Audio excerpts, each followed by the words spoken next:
چنانچہ عثمان غنی رضی اللہ تعالیٰ عنہ فرمایا کرتے تھے کہ ہر مومن کو اس دنیا میں 6 غم ہوتے ہیں، 6 غموں کے علاوہ کوئی ہو ہی نہیں سکتا، یہ تو ہر مومن کو ہوں گے۔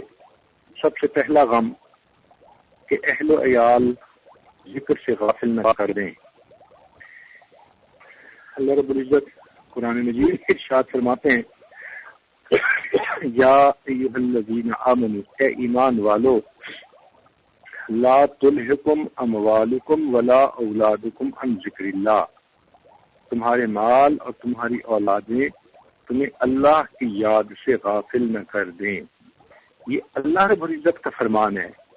تو معلوم ہوا کہ اکثر جو غفلت زندگی میں آتی ہے یا مال کی وجہ سے یا اولاد کی وجہ سے، تو آپ دیکھیں کوئی آدمی کمانے کی وجہ سے حرام کھا رہا ہے تاکہ میرا پیسہ زیادہ بڑھ جائے، پیسے کی حرص ہے زکوٰۃ نہیں دے رہا، پیسے کی حرص ہے لوگوں کے ساتھ بددیانتی کر رہا ہے، اور کئی مرتبہ دنیا کے اندر عیش کا وقت گزارتا ہے اپنے بیوی اور بچوں کی وجہ سے، اس کو فرصت ہی نہیں ملتی۔ بیوی اور ٹی وی کو پورا وقت مل جاتا ہے، 5 وقت کی نمازوں کے لیے فرصت نہیں ہوتی۔ تو اللہ رب العزت نے فرمایا کہ تمہارے مال اور تمہاری اولادیں تمہیں کہیں غفلت میں نہ ڈال دیں۔ ذرا اور ڈیٹیل پہ اگر چلے جائیں تو آپ دیکھیں کہ شادی بیاہ پہ انسان سنتوں کو بھول جاتا ہے، رسم و رواج اسے یاد رہ جاتے ہیں، وہ انسانوں کو خوش کرتا ہے، پروردگار کو ناخوش کر لیتا ہے، وہ دنیا کے سارے طور طریقے اپنا لیتا ہے، نبی علیہ الصلوۃ والسلام کی سنت کو بھول جاتا ہے۔ اسی طرح بعض عورتیں ہیں جن کو پردہ کرنا بوجھ نظر آتا ہے، اور پھر خاوند بھی ان کو اجازت دے دیتے ہیں بے پردگی کی زندگی گزارنے پر۔ یہ دھوکہ نہیں تو اور کیا ہے۔ ہمارے اکابر اس معاملے میں بہت زیادہ فکر مند رہتے تھے، خود بھی شریعت پر چلتے تھے، اہل خانوں کو بھی تلقین کرتے تھے، حتیٰ کہ سیدنا صدیق اکبر نے فرمایا کہ میں بیت المال سے سب سے کم پیسے لوں گا، اتنے کہ میری بس ضرورت پوری ہو جائے۔ چنانچہ ان کے بارے میں آتا ہے کہ ان کی بیوی نے ایک مرتبہ کہا کہ بہت عرصہ ہو گیا، جی چاہتا ہے کوئی سویٹ ڈش بنانے کو۔ انہوں نے فرمایا ہر عام آدمی سویٹ ڈش نہیں کھا سکتا، لہذا میں سب کا ذمہ دار ہوں، میں عام آدمی جیسی زندگی گزاروں گا۔ بیوی کئی دن کہتی رہی، پھر بیوی نے سوچا کہ کیوں نہ میں اسی ماہانہ میں سے کچھ پیسے بچا کے اس میں سے پھر کچھ دن حلوہ بنا لوں۔ چنانچہ ایک دن آپ گھر آئے تو آپ نے دیکھا کہ گھر میں روٹی کے ساتھ حلوہ بھی بنا ہوا تھا۔ آپ نے اہلیہ سے پوچھا کہ یہ پیسے تجھے کہاں سے ملے؟ اس نے کہا کہ جی میں اپنے پیسوں میں تھوڑی تھوڑی بچت کرتی رہی، حتیٰ کہ میں نے سویٹ ڈش کے پیسے بچا لیے اور آج سویٹ ڈش پکائی۔ آپ نے فرمایا کہ اب ثابت ہو گیا کہ میرا بیت المال میں سے اتنا پیسہ فالتو آتا ہے، لہذا آپ نے اپنے بیت المال کے پیسے میں سے آئندہ اتنے پیسے کم کر دیے۔ حضرت عمر رضی اللہ عنہ کے پاس فتوحات کا مال آیا تو بوتلوں کے اندر بہت بڑا تھا۔ آپ کی اہلیہ کہنے لگی کہ حضرت آپ جیسے کہتے ہیں میں تقسیم کر دیتی ہوں، فرمایا نہیں آپ نہ کریں کوئی اور کرے۔ اہلیہ نے کہا کیا آپ میرے اوپر اعتماد نہیں کرتے کہ میں ٹھیک تقسیم کروں گی؟ فرمایا کہ ہاں یہ بیت المال کا مال ہے، جب آپ اس کو تقسیم کرنے کے لیے بیٹھیں گی تو اس وقت آپ کے ہاتھوں پہ جو عطر لگے گا وہ تو فالتو ہوگا، میں نہیں چاہتا کہ اتنا بھی کچھ حصہ میرے اہل خانہ کو بیت المال سے زیادہ مل جائے۔ سیدنا علی رضی اللہ تعالیٰ عنہ عمر عنہ کو ملنے کے لیے آئے، رات کا وقت تھا۔ عمر خان نے پوچھا بھائی علی کیسے آنا ہوا، کوئی سرکاری کام ہے یا ذاتی مشورہ ہے؟ انہوں نے کہا بس میں ذاتی مشورے کے لیے آیا ہوں. تو اس پر عمر لانو نے پھونک ماری اور چراغ بجھا دیا. ہر طرف اندھیرا ہو گیا. عزیز لانو کہنے لگے بھائی عمر، مہمان کے آنے پہ روشنی جلایا کرتے ہیں، روشنی بجھایا نہیں کرتے. تو عمر لانو مسکرایا اور کہنے لگے بھائی علی، آپ نے بالکل صحیح کہا، مگر بات یہ ہے کہ مجھے اور آپ کو زیب نہیں دیتا کہ ہم بیت المال کے ہم آپس میں ذاتی گفتگو کرتے رہیں اور بیت المال کے پیسے کا تیل جلتا رہے. یہ وہ لوگ تھے جو اتنی چھوٹی چھوٹی باتوں کا خیال رکھتے تھے، اس لیے کہ انہیں پتا تھا ہمیں قیامت کے دن اللہ کے سامنے آخر جواب دینا ہے. تو پہلی بات کہ انسان یہ دیکھے کہ کہیں اہل و عیال کی طرف سے تو انسان غفلت میں نہیں پڑ رہا. اسی اللہ تعالیٰ ایک جگہ قرآن مجید میں فرماتے ہیں ان من ازواجکم و اولادکم عدوا لکم، کہ بے شک تمہاری بعض بیویاں یا تمہاری اولادیں تمہاری دشمن ہیں. قرآن نے جو دشمن کا لفظ استعمال کیا اس لیے کہ ان کی محبت میں آ کے تم شریعت کے خلاف چلتے ہو، وہ تمہارے دوست نہیں، تمہارے لیے دشمن ہے. تو جس بیوی کی وجہ سے، بچوں کی وجہ سے انسان جھوٹ بولتا ہے، حرام کماتا ہے، شریعت کے خلاف کام کرتا ہے، یہ بیوی بچے دوست نہیں، یہ بیوی بچے دشمن ہے. اور یہ دشمن کا لفظ قرآن مجید نے استعمال کیا. اس لیے اہل خانہ کی ذمہ داری کہ وہ اپنے خامدوں کو کہیں کہ ہماری وجہ سے کام شریعت کے خلاف نہ کرنا. چنانچہ ہمارے اکابر کی زندگیوں میں یہ بات لکھی ہوئی ملتی ہے کہ جب شادی ہوتی تھی لڑکی کی تو خامد کے پاس جاتی تھی تو شروع میں خامد بات چیت کی ابتدا کرتا تھا تو وہ اس کی بات غور سے سنتی تھی. جب وہ بات کر لیتا تھا تو بیوی کی طرف سے ہمیشہ ایک بات ہوتی تھی کہ میں آپ کے پاس آئی ہوں، اب آپ مجھے حلال کھلائیے گا، میں روکھی سوکھی کھا کے گزارا کر لوں گی، میں جہنم کی آگ میں نہیں جا سکتی. تو دلہن نے اپنے خامدوں سے پہلی رات یہ مطالبہ کرتی تھی کہ خدا کے لیے گھر میں حرام پیسہ نہ لانا، نہ میں کھانا چاہتی ہوں نہ اپنی اولاد کو آئندہ کھلاؤں. تو وہ عورتیں بھی ایسی تھیں. چنانچہ ہمیں چاہیے کہ ہم اس اینگل پر دیکھیں کہ کہیں اہل خانہ کی وجہ سے، مال کاروبار کی وجہ سے، نوکری کی وجہ سے ہم کہیں اپنے رب کو ناراض تو نہیں کر رہے. تو یہ پہلا غم ہے جو مومن کے دل میں ہوتا ہے. دوسری بات کہ دنیا آخرت سے غافل نہ کر دے. چنانچہ قرآن مجید میں فرمایا وَمَا الْحَيَاةُ الدُّنْيَا إِلَّا مَتَاعُ الْغُرُورِ، یہ دنیا کی زندگی یہ دھوکے کا گھر ہے. اور واقعی دنیا کی چمک دمک انسان کو اتنا اپنے اندر متوجہ کر لیتی ہے کہ آخرت کی تیاری کے لیے فرصت نہیں ملتی. کتنے لوگ ہیں کاروبار میں بہت تیز سمجھدار، 5 وقت کی نماز کی پابندی نہیں ہوتی. ان سے اگر پوچھیں کہ یہ آپ مسجد میں نہیں آتے تو جواب دیں گے کیا کریں، بس کاروبار میں مصروفیت اتنی ہے، ٹائم ہی نہیں ملتا. اس لیے فرمایا الدنیا سحارۃ، یہ دنیا جادوگرنی ہے. یفرق بین المرء وربہ، یہ بندے اور پروردگار کے درمیان جدائی کر دیتی ہے. چنانچہ ہاروت اور ماروت جو جادو لائے تھے، قرآن مجید میں اس کا تذکرہ ہے. مفسرین نے لکھا کہ وہ جادو ایسا جادو تھا کہ میاں اور بیوی کے درمیان جدائی ڈال دیتا تھا.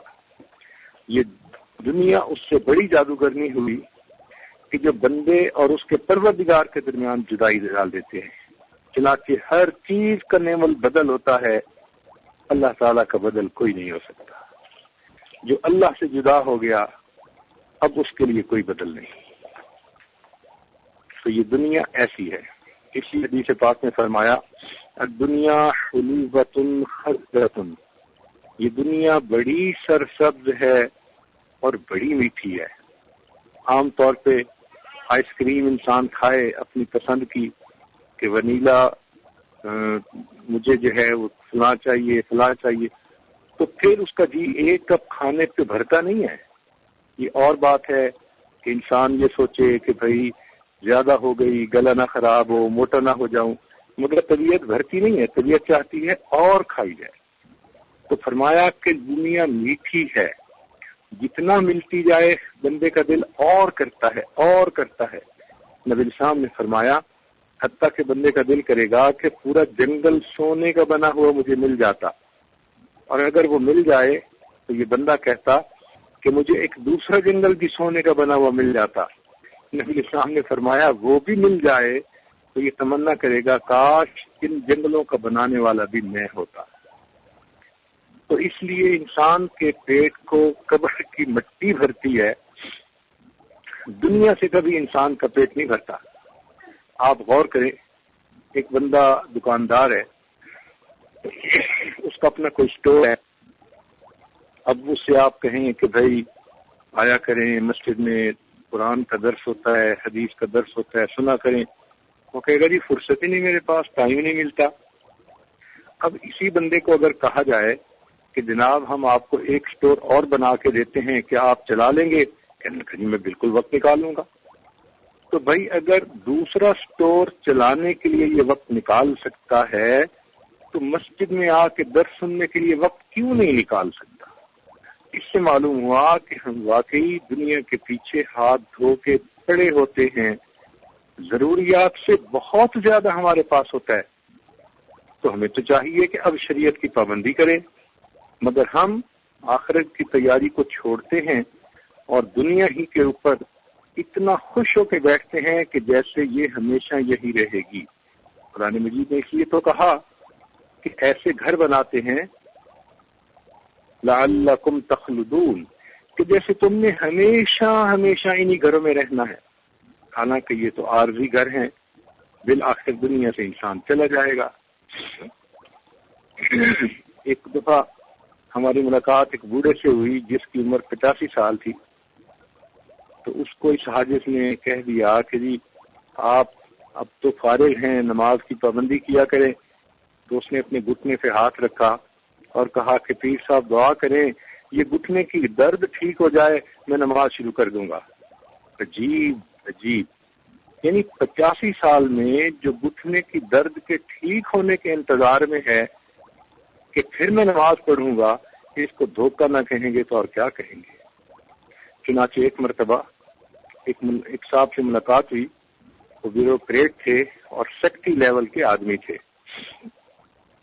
اس ملاقات میں اس حاجت نے کہا کہ جب تو آپ کی ریٹائرمنٹ ہو گئی تو اب آپ جو ہے تو 5 وقت کی نماز اور تلاوت وغیرہ ان کی پابندی کریں۔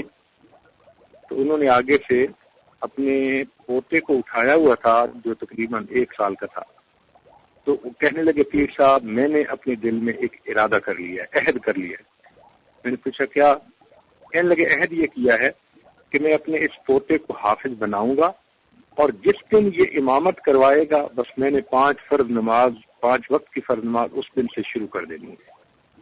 میں اتنا حیران ہوا کہ اس کا چہرہ دیکھتا رہا کہ دنیا کے معاملے میں یہ سیکٹری لیول کا آدمی ہے اور دین کے معاملے میں اس کی ایسی مت ماری گئی۔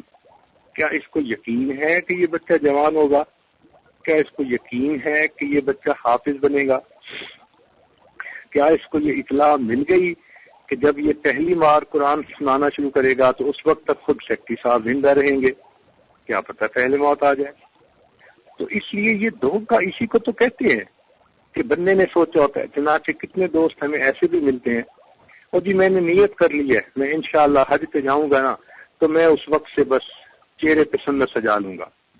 بھئی حج پہ جاؤ گے یا نہیں کون جانتا ہے، اگر سنت سجانی ہے تو آج سے سجاؤ، مگر انسان کو یہ دھوکہ ہوتا ہے کہ آج کی بجائے کل۔ تو فرمایا کہ دنیا کہیں انسان کو آخرت سے غافل نہ کر دے۔ چنانچہ ایک بزرگ فرماتے تھے مسکین ابن آدم، اے ابن آدم تو کتنا مسکین ہے، لباسہ کفن، کہ جس کا لباس کفن ہے، مرکبہ جنازہ، جس کی سواری جنازہ ہے، ولدہ یتیم، اس کے بچے یتیم ہونے والے ہیں، منزلہ قبر، قبر اس کی منزل ہے، فراشہ تراب، جس کا بستر مٹی کا بنا ہوا ہے، حلالہا حساب و حرامہا عذاب، حلال ہوگا تو اس کا بھی حساب دینا پڑے گا، اور اگر حرام ہوگا تو پھر پکا عذاب ہوگا۔ اللہ اکبر کبیرہ۔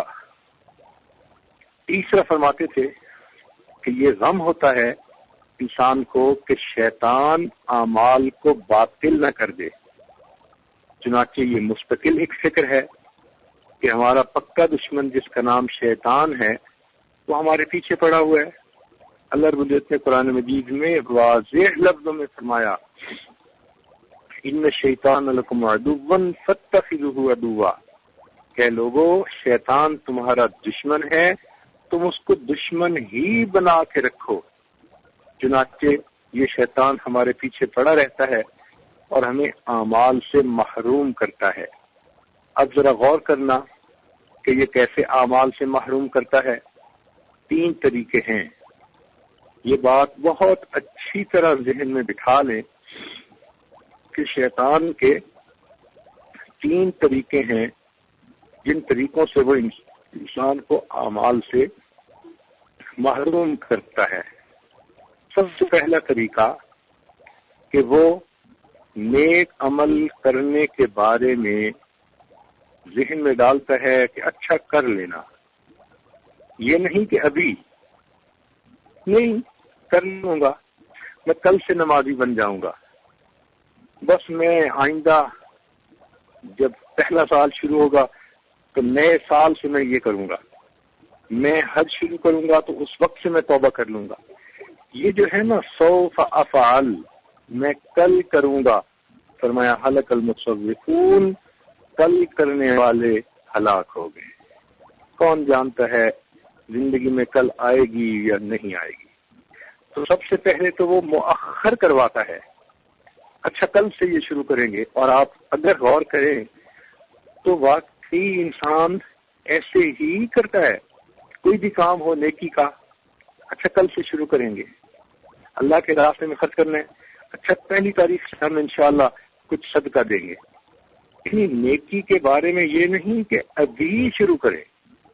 ہمارے بزرگوں کا تو یہ حال تھا کہ ایک بزرگ نہانے کے لیے بیت الخلاء میں گئے تو وہاں سے انہوں نے اپنی بیوی کو آواز دی، تو ابھی انہوں نے جسم کے پورے کپڑے نہیں اتارے ہوں گے، تو بیوی نے پوچھا کیا معاملہ؟ کہنے لگے وہ جو میری فلاں قمیص ہے اس کی جیب میں اتنے پیسے ہیں، وہ اللہ کے راستے میں خرچ کر دو، میں نے صدقے کی نیت کر لی۔ خیر بیوی نے صدقہ کر دیا۔ جب یہ نہا دھو کے آئے تو بیوی نے کہا کہ اتنی بھی جلدی کیا تھی کہ بیت الخلاء سے کہ آپ نے غسل خانے سے مجھے بات کی اور کہا کہ اس کو کر دو؟ فرمانے لگے کہ میرے دل میں نیت تو آ گئی تھی، بس مجھے یہ ڈر ہوا پتہ نہیں غسل مکمل ہونے تک میری زندگی باقی ہے یا نہیں، میں نے کہا کہ میرے نیک کام میں دیر نہیں ہونی چاہیے، میں نے اسی لیے اپنے پیسے اسی وقت فقیر کے ہاتھ میں پہنچا دیے۔ تو ہمارے اکابر تو اس طرح فوراً نیکی کرتے تھے، لیکن ہم نیکی کے معاملے میں آج کل کرتے رہتے ہیں، اور اس لیے کتنی نیکیوں سے ہم محروم رہ جاتے ہیں۔ تو شیطان کا پہلا حربہ کہ نیکی کا کام فوراً نہیں کرنے دیتا، مؤخر کرواتا ہے، ڈیلے کرواتا ہے جتنا ہو سکے۔ پھر دوسری بات کہ اگر انسان اعمال کرنے لگ جائے تو شیطان اعمال کے دوران وسوسے ڈالتا ہے اور انسان کو کنسنٹریشن سے عمل نہیں کرنے دیتا۔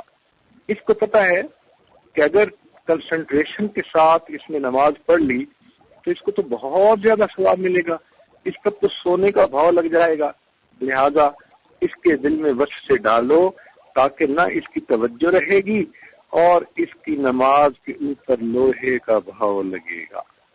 اور کئی مرتبہ تو اتنے شیطانی وسوسے ہوتے ہیں اللہ تعالیٰ مٹی کے بھاؤ بھی نماز قبول نہیں کرتے۔ تو دوسرا اٹیک یہ کرتا ہے کہ وہ جب عمل کرے انسان تو عمل کے دوران اس کے دل کے اندر وسوسے ڈالتا ہے تاکہ اس کو یکسوئی نہ مل سکے، یہ نماز کو خشوع اور خضوع سے نہ پڑھ سکے۔ اسی طرح تلاوت بندہ کرنے بیٹھے، آپ دیکھیں کہ آگے پیچھے کوئی بھی ایسی مشکل نہیں ہوتی، ذرا تلاوت کرنے بیٹھو بچوں کو بھی بہکا کے ساتھ کر دے گا، اور خامن کا بھی اسی وقت فون آ جائے گا، اور سہیلیوں کے بھی اسی وقت فون آ جائیں گے، سارے دنیا کے کام اسی وقت آ جاتے ہیں۔ یہ کیا ہوتا ہے؟ اصل میں شیطان لوگوں کے ذہنوں میں بات ڈال رہا ہوتا ہے اور اس کو یہ توجہ اس کی ہٹا رہا ہوتا ہے تاکہ یکسوئی سے قرآن مجید کی تلاوت نہ کر سکے۔ تو شیطان کا پہلا حربہ کہ عمل کرنے میں لیٹ کروانا، جی میں نے چہرے پہ سنت تو سجانی ہے، شادی کے بعد سجاؤں گا۔ اور اگر نوجوان لڑکا ایسا کرنے لگے تو ماں باپ کہتے ہیں اچھا رکھنی ہے تو شادی کے بعد بے شک رکھ لینا۔ یہ جو کل کی بات، آئندہ کی بات، یہ 100% شیطان کا حملہ ہوتا ہے۔ دوسری بات، عمل کرنے کے دوران توجہ کا نہ ہونا، یہ شیطان کا دوسرا حملہ۔ اور اگر بندہ عمل کر لے تو شیطان پیچھے نہیں ہٹتا۔ اب شیطان تیسرا حملہ یہ کرتا ہے کہ کیے ہوئے عمل کو ضائع کرواتا ہے۔ بھئی کیے ہوئے عمل کیسے ضائع ہوتے ہیں؟ سبحان اللہ، کیے ہوئے عمل حسد کی وجہ سے ضائع ہوتے ہیں۔ نبی علیہ السلام نے ارشاد فرمایا الحسد یاکل الحسنات کما تاکل النار الحطب، جس طرح آگ لکڑی کو کھا جاتی ہے، حسد انسان کی نیکیوں کو اس طرح کھا جاتا ہے۔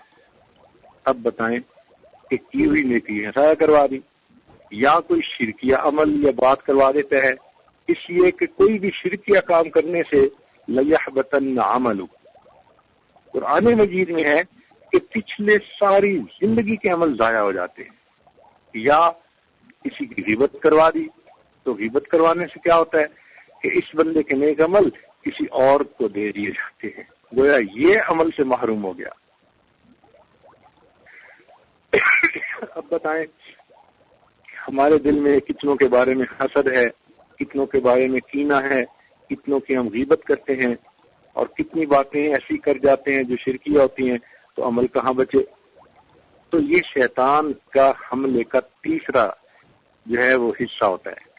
تو 3 مختلف طریقوں سے شیطان انسان کے عملوں کو ضائع کروا دیتا ہے، اور قیامت کے دن انسان اٹھے گا اس کے پاس ایک نیکی بھی نہیں ہوگی۔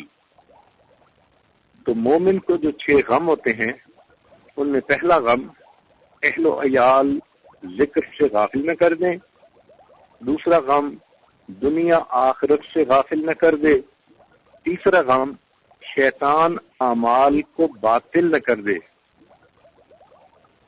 چوتھا غم کہ کرامن کاتبین نافرمانی نہ لکھ لیں۔ چنانچہ اہل اللہ کے دل میں یہ بھی ہر وقت فکر ہوتی ہے کوئی عمل ہم سے ایسا نہ ہو کہ فرشتے ہمارا گناہ نامہ اعمال کے اندر لکھ لیں۔ فرمایا ان علیکم لحافظین کرامن کاتبین یعلمون ما تفعلون۔ اللہ اکبر کبیرہ۔ تو کرامن کاتبین کو گناہ لکھنے کا موقع ہی نہیں دیتے۔ چنانچہ امام ربانی حضرت مجد علیہ ثانی رحمۃ اللہ علیہ فرماتے ہیں اس امت میں کئی ایسے بھی بزرگ گزرے ہیں کہ 20 سال تک گناہ لکھنے والے فرشتے کو ان کے نام اعمال میں گناہ لکھنے کا موقع نہیں ملا۔ سبحان اللہ، یہ کیسے خوش نصیب لوگ تھے۔ اس کا کیا مطلب کہ وہ فرشتے بن گئے تھے کہ گناہ ہوتا ہی نہیں تھا؟ نہیں، وہ انسان ہی تھے۔ ہاں، ان کے اندر 2 صفتیں تھیں۔ پہلی صفت کہ یہ وہ عام طور پر گناہوں سے بچتے تھے، اور اگر بالفرض تقدیر اگر کوئی سرزد بھی ہوتا تھا تو وہ توبہ میں دیر نہیں کرتے تھے، فوراً توبہ، تاکہ گناہ لکھنے والے فرشتے کے لکھنے سے پہلے وہ گناہ معاف ہو جائے۔ اب ہم کوتاہی یہ کرتے ہیں کہ اول تو گناہ کر لیتے ہیں اور دوسرا توبہ میں دیر کرتے ہیں، حالانکہ گناہ لکھنے والا فرشتہ 2 پہر تک انتظار کرتا ہے، یعنی گناہ کرنے کے تقریباً 6-8 گھنٹے تک فرشتہ گناہ نہیں لکھتا۔ اگر اس دوران اس نے توبہ کر لی تو لکھتا ہی نہیں، اگر توبہ نہ کی تو پھر لکھ لیتا ہے۔ اب ہماری غفلت کی انتہا دیکھو، ایک گناہ کر لیا اور پھر فرشتے کو لکھنے کا موقع بھی دے دیا، تو ایک کوتاہی نہیں 2 کوتاہیاں کی ہم نے۔ عبداللہ ابن مبارک رحمۃ اللہ علیہ نے ایک عورت کا قصہ لکھا ہے، المرأۃ متکلمۃ بالقرآن، ایک عورت ان کو ملی جو ہر بات کا جواب قرآن مجید کی آیت سے دیتی تھی۔ جتنی باتیں انہوں نے کی اس نے ہر بات کے جواب میں قرآن کی آیت پڑھی۔ پھر انہوں نے اس کے بیٹے سے پوچھا کہ تمہاری والدہ کا کیا معاملہ؟ وہ کہنے لگا کہ میری والدہ قرآن کی حافظہ ہے، حدیث کی عالمہ ہے، اور اس کے دل میں قیامت کے دن کا اتنا خوف ہے کہ پچھلے 20 سال سے قرآن کے الفاظ کے سوا کوئی لفظ اس کے منہ سے نہیں نکلا کہ کہیں قیامت کے دن مجھے اللہ کے سامنے جواب دینا ہونا پڑ جائے۔ اب سوچیں، اگر ایسی عورتیں قیامت کے دن کھڑی ہوں گی کہ 20 سال تک قرآن کے سوا کوئی لفظ ان کی زبان سے نہیں نکلا ہوگا، تو وہاں ہم بھی کھڑے ہوں گے، ہر وقت ٹر کرنے والے۔ اس کی بات چلی تو کمنٹس پھڑکا دیے، اس کی بات چلی تو 2 باتیں بول دیں، پھر بتائیں قیامت کے دن ہمارا کیا بنے گا؟ آج تو کسی کو برا کہہ دیا آسان ہے، کل جب قیامت کے دن اللہ تعالیٰ کھڑا کر کے پوچھیں گے بتاؤ تم نے فلاں کو ذلیل کیوں کہا تھا، بتاؤ تم نے فلاں کو کمینہ کیوں کہا تھا، بتاؤ تم نے فلاں کو بے ایمان کیوں کہا تھا، ثابت کرو، بتائیں اس وقت ہمارا کیا حال ہوگا جبکہ انبیاء بھی تھراتے ہوں گے۔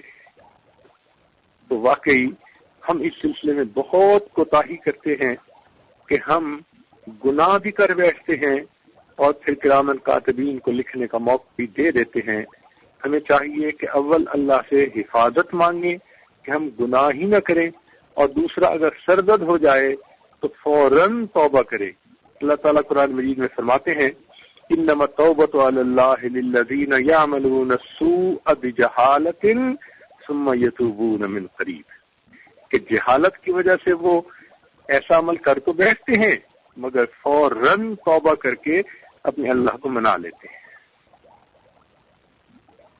5واں غم جو مومن کو اس دنیا میں ہوتا ہے وہ یہ کہ ملک الموت کہیں غفلت میں نہ پکڑ لے، کہ ایسا نہ ہو کہ ہم غافل ہوں اور اچانک ملک الموت ہماری روح نکالنے کے لیے آ جائے۔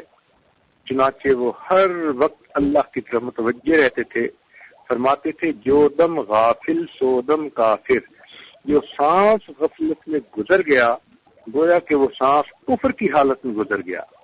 تو ایک لمحہ بھی انسان اللہ سے غافل نہ ہو۔ چنانچہ کتنے لوگ ہوتے ہیں کہ جن کو اچانک موت آ جاتی ہے، انہوں نے کبھی سوچا بھی نہیں ہوتا کہ ہمیں اتنا جلدی موت آ جائے گی، لیکن اللہ کی طرف سے لکھا ہوا ایسا ہے۔ آج غور کریں، ایکسیڈنٹ میں کتنے لوگ مرتے ہیں، کتنے لوگ ہیں ہارٹ اٹیک ہوا اور اسی وقت فوت ہو گئے، اچانک موت آ جاتی ہے۔ برین ہیمریج ہوا اور اس کے بعد کوما میں چلے گئے، توبہ کی فرصت نہیں ملی۔ موت کب آنی ہے یہ انسان نہیں جانتا۔ چنانچہ کراچی میں ایک آدمی بجلی کی تار کا کام کر رہا تھا 5ویں منزل پر، پاؤں جو پھسلا تو وہ 5ویں منزل کے نیچے زمین پہ آ گرا، مگر اللہ کی شان دیکھیں، نہ اس کو زخم آیا، نہ اس کی ہڈی ٹوٹی، نہ کوئی اور ایسا مسئلہ ہوا۔ ایسے لگتا تھا جیسے کسی نے ہاتھوں پہ اس کو لے کر زمین پر لٹا دیا۔ اب وہ بھی بڑا خوش، گھر والے بھی بڑے خوش، لوگ آ کے مبارکباد دینے لگے۔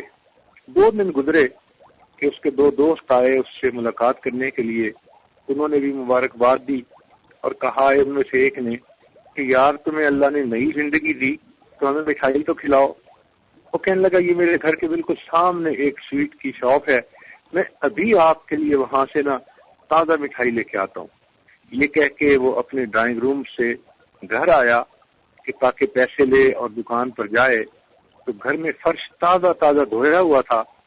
جو اس نے باہر نکل کے پاؤں رکھا، پاؤں پھسلا سر کے بل گرا اور وہیں اس کی موت آ گئی۔ واہ اللہ تیری قدرت، 5ویں منزل سے زمین پر گرتا ہے، چونکہ وقت نہیں آیا تو محفوظ رہتا ہے، اور جب وقت آ گیا تو گیلے فرش کے اوپر پاؤں جو ہے پھسلتا ہے اور بندے کو موت آ جاتی۔ تو کس کو پتا کہ موت کا وقت کب ہے؟ اس لیے ہر وقت انسان موت کے لیے تیار رہے۔ کہتے ہیں کہ حضرت خواجہ فرید الدین عطار رحمۃ اللہ علیہ عطر کا کام کرتے تھے اور نوجوان تھے اور اپنی غفلت کی زندگی تھی عام جیسے ہوتی ہے۔ ایک دن بیٹھے ہوئے تھے کہ ایک بوڑھا آیا اور آ کر نہ ان کی عطر کی شیشیوں کو دیکھنے لگا۔ تو انہوں نے اس سے پوچھا بابا کیا دیکھتے ہو؟ اس نے کہا کہ میں دیکھ رہا ہوں کہ تمہاری جان اتنی شیشیوں میں اٹکی ہوئی ہے، یہ جان کیسے نکلے گی؟ ان کو غصہ آیا، انہوں نے کہا جیسے آپ کی نکلے گی ویسے میری نکلے گی۔ جب یہ کہا تو اس بوڑھے نے چادر اس کے پاس تھی وہیں زمین پر لیٹ گیا اور کہنے لگا میری تو یوں نکلے گی، لا الہ الا اللہ محمد الرسول اللہ۔ جب انہوں نے آگے بڑھ کے دیکھا تو وہ فوت ہو چکا تھا۔ یہ واقعہ تھا جس پر انہوں نے توبہ کی اور پھر یہ نیک بنے اور پھر انہوں نے تذکرۃ الاولیاء جیسی مقبول کتاب لکھ دی۔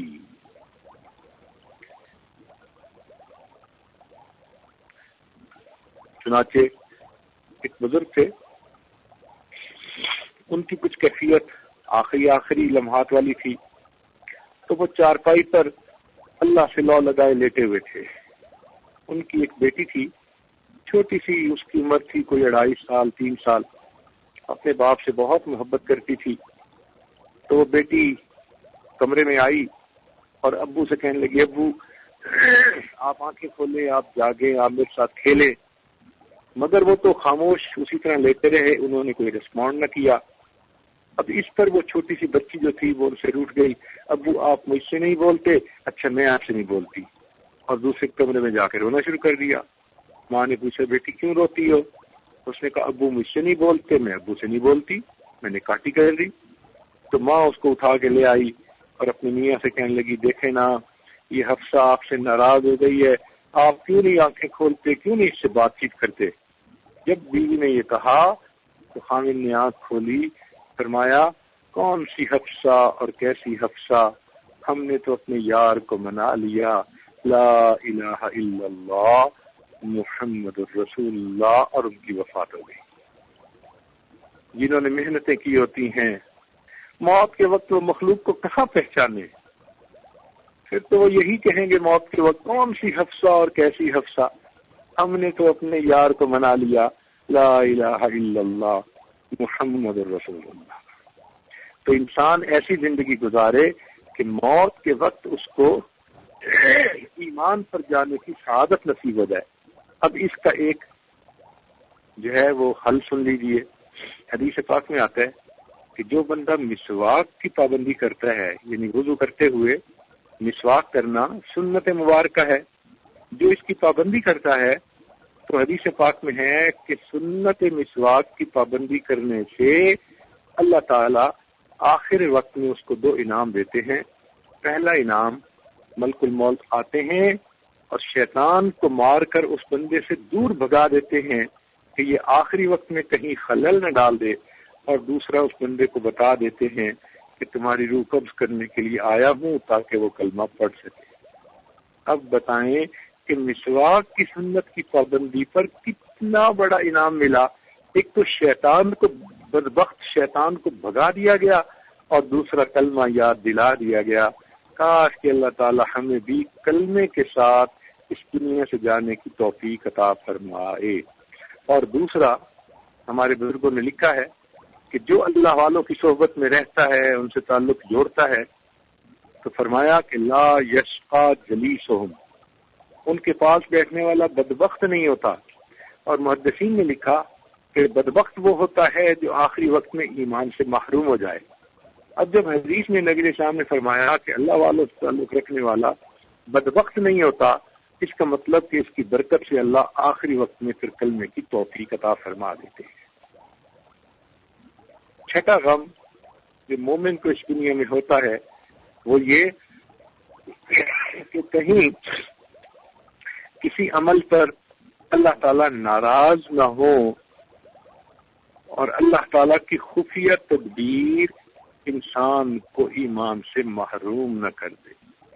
اللہ اکبر. اللہ تعالیٰ قرآن مجید میں فرماتے ہیں سنستدرجهم من حيث لا يعلمون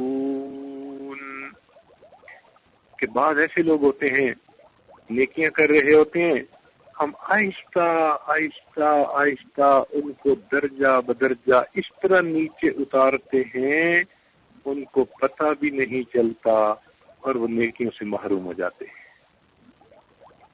یہ ایک ایسا غم ہے جو ہر مومن کے دل میں ہے. اسی لیے آخری لمحے تک بندہ اپنے بارے میں کچھ نہیں کہہ سکتا. امام احمد بن حنبل رحمۃ اللہ علیہ کا آخری وقت تھا تو آپ فرماتے تھے لا، پھر کہا لا، پھر کہا لا. تب یہ سنبھل گئی تو شاگردوں نے پوچھا کہ حضرت پورا کلمہ کیوں نہیں پڑھ رہے تھے، صرف لا لا پڑھ رہے تھے؟ فرمایا کہ نہیں، بات یہ ہے کہ اس وقت شیطان میرے سامنے آیا اور کہنے لگا احمد بن حنبل تو ایمان بچا کے دنیا سے چلا گیا، اور میں اس کو کہہ رہا تھا لا، تو بدبخت ابھی نہیں، جب تک میری آخری سانس ختم نہیں ہو جاتی میں تیرے فتنے سے امن میں نہیں ہوں. اتنا ڈرتے تھے کہ کہیں ایمان سے ہم محروم نہ ہو جائیں، آخری وقت میں کہیں ہم سے ایمان چھین نہ لیا جائے. چنانچہ حدیث پاک میں آتا ہے جب میرے سامنے فرمایا قرب قیامت میں ایک زمانہ آئے گا یصبح مؤمنا ویمسی کافرا، ایک آدمی صبح اٹھے گا ایمان والا ہوگا، رات سونے کے لیے بستر پہ جائے گا ایمان سے خالی ہوگا. اللہ اکبر. اللہ کے نیک بندے اپنے انوار و برکات کے ساتھ جس تیزی سے اس دنیا سے رخصت ہو رہے ہیں، یہ دنیا اپنے انجام کو پہنچا چاہتی ہے. جن کے دلوں میں اوز پہاڑ کے برابر ایمان، وہ اتنے متفکر ہیں کہ جیسے ہر لمحے اتنے مرتد ہونے کا خوف ہو. اب ایسے حال میں ہم جیسے لوگ غفلتوں کی زندگی گزار رہے ہیں، دنیا کی عیش و آرام میں پڑے ہوئے ہیں جیسے ہمیں تو موت آنی ہی نہیں. یہ کتنی بڑی غفلت ہے. اللہ تعالی ہمیں اس دنیا کی حقیقت کو سمجھنے کی توفیق دے، کہیں ہم بھی دھوکہ کھانے والے نہ بن جائیں اور آخرت کی تیاری سے غفلت برتنے والے نہ بن جائیں. اللہ تعالی ہمیں اس دنیا کی امتحان گاہ میں تیاری کرنے کی توفیق عطا فرمائے اور قیامت کے دن میں اللہ تعالی ہمیں کامیاب فرمائے. اس دن اعلان ہو جائے فلاں بندہ کامیاب ہو گیا، آواز دی جائے گی، فرشتے کہیں گے فلاں کا بیٹا فلاں کامیاب ہو گیا. سعید ہوں گے وہ لوگ جو بخشے جائیں گے. اللہ تعالی ہمیں اپنے مقبول بندوں میں شامل فرمائے اور دنیا کے ہر قسم کے فتنوں سے اللہ ہمیں محفوظ فرمائے. وآخر دعوانا ان الحمد للہ رب العالمین.